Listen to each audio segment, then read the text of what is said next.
दोस्तों नमस्कार, मैं अवधेश कुमार आप सभी का अध्ययनता एकेडमी यूट्यूब चैनल पर स्वागत करता हूं। और आज की वीडियो में जो हम बात करेंगे वो हम बात करेंगे भारत की 15वीं राष्ट्रपति श्रीमती द्रौपदी मुर्मू के बारे में और उनका जीवन काल, उनकी उपलब्धियां, उनका राजनीतिक जीवन प्लस शैक्षिक उनकी योग्यताएं या शैक्षिक उनके जो लगाव हैं उस सब के बारे में। जो द्रौपदी जी का जन्म है वो 20 जून 1958 को आदिवासी संताल एक जाति है उसके अंदर हुआ। और आदिवासी होने के साथ साथ इनका जो परिवार है वो पहले से ही समाज सेवा और राजनीति से जुड़ा हुआ था। इसीलिए श्रीमती द्रौपदी जी को भी बचपन से ही राजनीति और समाज सेवा विरासत में मिली, या आप ऐसा समझ सकते हैं कि इनके खून में पहले से ही समाज सेवा और राजनीति के गुण विद्यमान थे, क्योंकि इनके दादा के बाद इनके पिता श्री नारायण टुडू जी भी गांव के सरपंच रहे थे, जिसकी वजह से ये बाल्यकाल से ही समाज सेवा और राजनीति की जो बातें अपने परिवार में देखती थी उससे ये प्रेरित थी।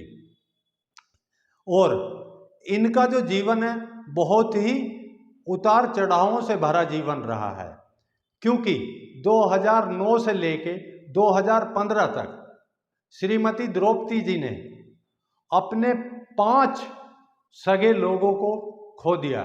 यानी कि 2009 से 2015 तक इनके परिवार में 5 लोगों की मृत्यु हो गई, जिसमें इनके पति, इनकी माता, इनका भाई और इनके 2 जवान बेटे 25 और 21 वर्ष के। उस समय ये मेंटली डिप्रेशन में चली गई, लेकिन इन्होंने अध्यात्म और धर्म का सहारा लेकर ये ब्रह्म कुमारीज संस्था से जुड़ गई। ब्रह्म कुमारीज एक वो संस्था है जो शिव के उपासक या लोगों को ध्यान के द्वारा शिव बाबा की आराधना सिखाते हैं। मेंटली डिप्रेशन से बाहर आके इन्होंने अपने जो इनका मतलब पति का घर था उस घर को एक स्कूल में तब्दील कर दिया, उच्चतर माध्यमिक विद्यालय वहां पर बनवा दिया, और अपनी जाति और गांव के लोगों के लिए जिनके लिए शिक्षा दूर दूर तक मुहैया नहीं थी उनके लिए शिक्षा का एक केंद्र स्थापित कर दिया। और अपने दोनों पुत्रों और पति की प्रतिमाएं उस स्कूल के ग्राउंड में इन्होंने लगवा दी।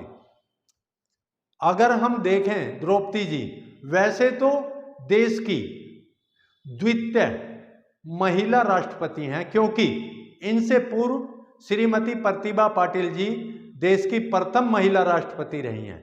लेकिन अगर 1947 के बाद जन्मे लोगों की बात करें तो श्रीमती द्रौपदी पहली राष्ट्रपति हैं जिनका जन्म 1947 के बाद हुआ, और ये अभी तक बनने वाले सभी राष्ट्रपतियों से जवान हैं, यानी कि सबसे कम उम्र में ये राष्ट्रपति बन रही हैं।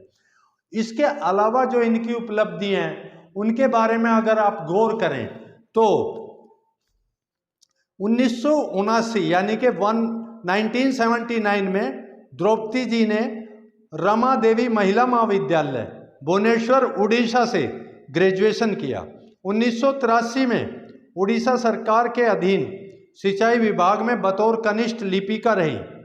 1994 में अरबिंदो इंटीग्राम एजुकेशन सेंटर राईरंगपुर उड़ीसा में बतौर शिक्षक या बतौर शिक्षिका कार्य प्रारंभ किया। 1997 में ये सर्वप्रथम जिला पार्षद चुनी गई और सन 2000 में रायंगपुर विधानसभा से पहली बार बीजेपी के टिकट पर विधायक बनी और नवीन पटनायक वाली बीजेपी तथा भाजपा सरकार में स्वतंत्र प्रभारी की राज्यमंत्री की नियुक्ति इनको प्राप्त हुई। सन 2002 में उड़ीसा सरकार में मत्स्य एवं पशुपालन विभाग में राज्य मंत्री का स्वतंत्र प्रभार इनको मिला।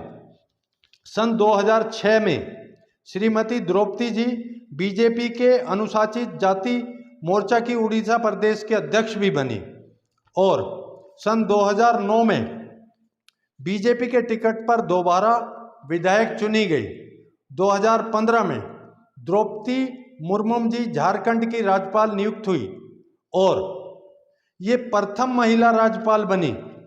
इसके अतिरिक्त सन 2007 में श्रीमती द्रौपदी जी को सर्वश्रेष्ठ विधायक उड़ीसा होने के लिए उड़ीसा विधानसभा द्वारा नीलकंठ नामक पुरस्कार से सम्मानित किया गया।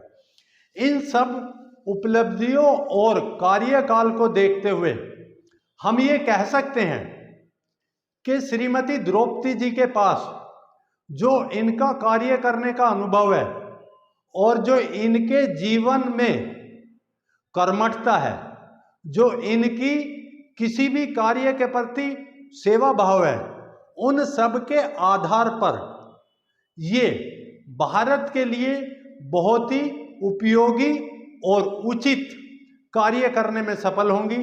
इनके इन कार्यों के लिए, इनकी इन उपलब्धियों के लिए और इन सारी चीज़ों को देखते हुए मेरी और मेरी पूरी टीम की शुभकामनाएं श्रीमती द्रौपदी मुर्मू के साथ हैं, ताकि ये देश सेवा अच्छे से कर सकें और भारत को और ज़्यादा ऊंचाइयों पर ले जा सकें। जय हिंद, जय भारत, जय अध्ययनता।